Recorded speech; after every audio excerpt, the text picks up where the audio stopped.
আসসালামু আলাইকুম ভিউয়ার্স, কেমন আছো? আশা করি ভালো আছো। আরও একটি নতুন ব্লগ নিয়ে তোমাদের কাছে চলে আসলাম।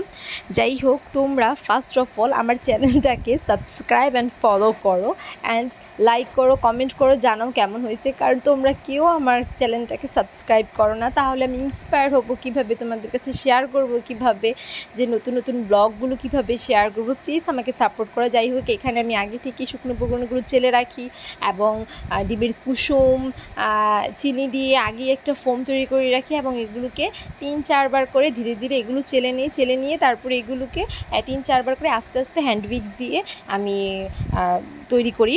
যাই হোক, আমি এখানে কিন্তু একবারে এগুলো দেই না, আমি কিন্তু আস্তে আস্তে করি। ভিডিওতে খুবই দ্রুত দেখা যাচ্ছে, বাট আমি এত দ্রুত করি না, আমি খুবই ধীরে কাজ করি, কারণ ফোমটাকে নষ্ট করা যাবে না।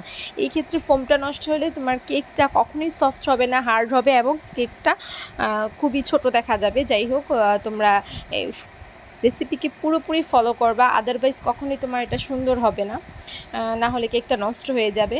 আমি সবসময় কেকটা চুলাতে কাজ করি, চুলাতেই করি, ওভেনে করি না।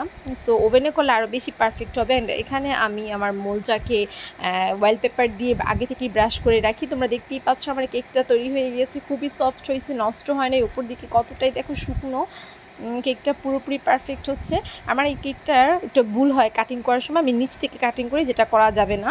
আমি এই কেকটার সময় এই ভুলটা করি অ্যান্ড নেক্সট টাইম এটাকে করা যাবে না। তারপর যাই হোক, ক্রিম তৈরি করে রাখি। ক্রিমটাকে একটু নর্মাল ফ্রিজে রেখে দিই, কারণ গরম এসে পড়েছে, ক্রিমটা গলে যাচ্ছে, আমার কাজটা পুরোপুরি পারফেক্ট হচ্ছে না।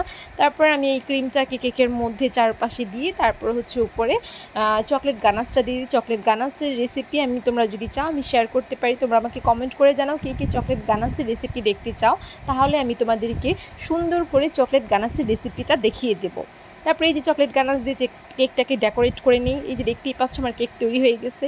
জানি না তোমাদের কাছে কেকটা কেমন লেগেছে, যদি ভালো লাগে তাহলে প্লিজ আমাকে বলবা অ্যান্ড আমার চ্যানেলটাকে বেশি বেশি করে সাপোর্ট করবা, তাহলে ইন্সপায়ার হলে আমি নতুন নতুন ভিডিও